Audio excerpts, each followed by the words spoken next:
today what are we reviewing? Outliers. And Malcolm Gladwell, a favorite of mine. I just love this book. Not because you chose it. No. I chose it because it was actually recommended to me. Well, someone from work thought that I was an outlier. I have a personalized message in here. Oh. So I wanted to get to reading it, so that's why I chose it for the book club. But then I enjoyed it. I really, really enjoyed it. And again, you can nonfiction. It is definitely not. Okay, share a quote or two from the book. You wanna go first? Yeah. Oh, okay. Yeah, I already have something here. I think page 204. 204.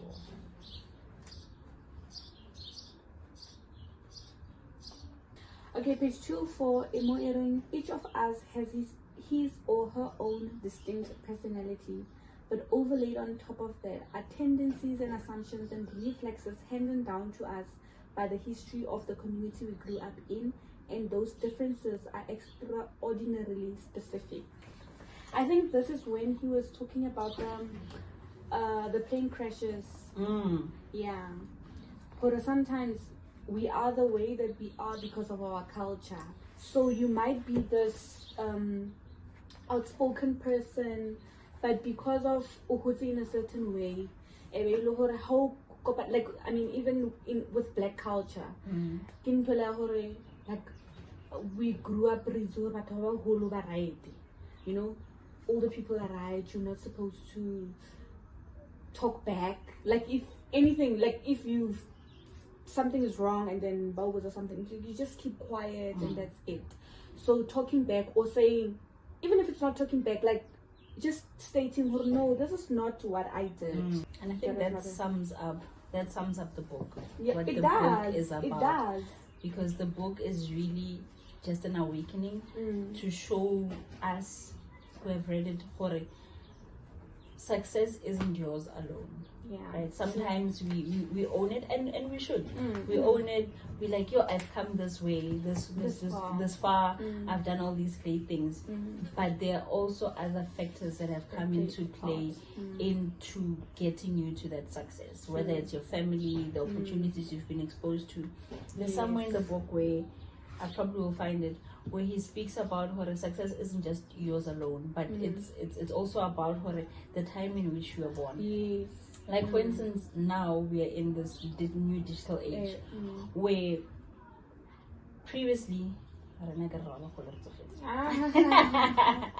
but there are people but there are people who were born in a different era who did not have access to the kind of resources that we have now, and that has played a big role in their success or their failure.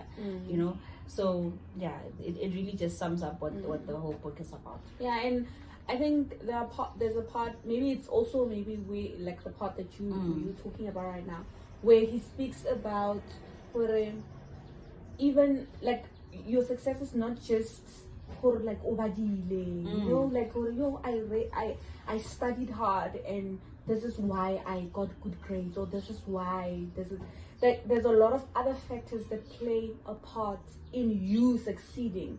So because of some people, like, how many people do we know? Maybe high school, genius, top student, but then maybe because of the opportunities, say long or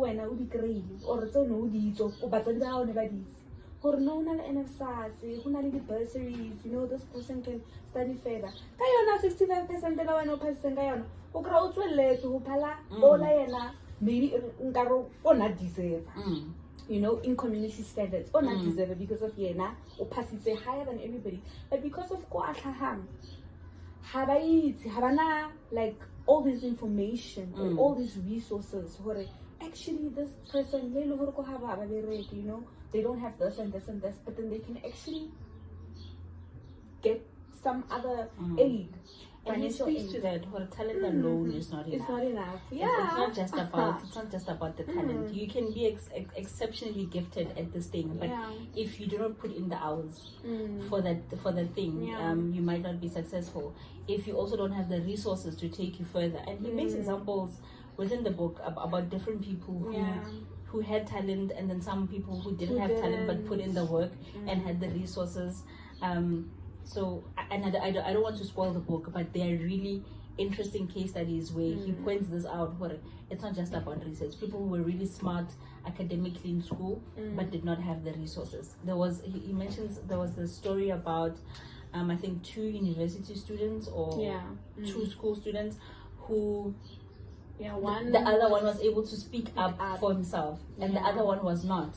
And this one that was not able to speak up for himself was the one who had challenges, getting to school because of home situations and stuff. But he was unable to advocate for himself, and things like that, like advocacy, speaking up for yourself, and all of that. Those are things that you learn in your family home.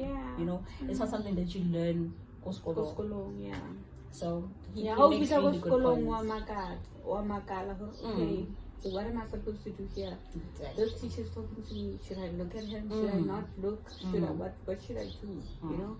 It speaks to a lot of cultural nuances. It does. I hope I can find the quote, but he also mentioned something about intelligence. What intelligence is. It's not sufficient. It's how you are able to make use of that skill to get you out of situation or to get the most out of those situations. And those are the kind of skills that are not always taught directly. You pick them up from other people, from your family, from from observation and stuff like that. I think part of my favorite parts Honamo Mother's book was when I don't know where it is now, because I thought that was the one that I liked. But let me just see if I made a note. I think it was page 103, where he speaks about this. Where he speaks about parenting, man. Remember that one? What about parenting? Where, I think this about about the child that goes to the doctor. Yes, that one. The child that goes to the doctor, and then because his parents have taught him, listen, you must speak to the doctor. Like this is how you speak to authority. Ask questions if you need clarity. You have the right to ask. You have the right to. That's when he used that word, entitlement. And then he also made what's the meaning what does it actually mean? Because of Rona, we use it wrong. I mean, this child is getting a service. Yes, you are entitled to that. You have information. So I liked that one. When I read it, I was like, this is how I plan to raise my children. As we should. As we really should. Yeah. So I think the one in Eki Hupotiko 137. Okay. But it's not the code. I've lost my code. But anyway, let me read the one because it ties into what we're talking about now. Okay. It is a sense of possibility so necessary for success comes not just from inside us or from our parents. It comes from our time, from the particular opportunities that our particular place in history presents us with. For a young would-be lawyer, being born in the early 1930s was a magic time, just as being born in 1955 was for a software programmer, or being born in 1835 was for an entrepreneur.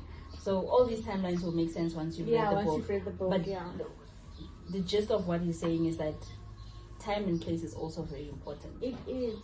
For a lot of creatives that we have now in the digital era, I think that creativity would not have surfaced had we not been in a digital era, and the pandemic that accelerated everything, So it's not always bad. We just need to be able to identify the opportunities that are presented with and grab them, True.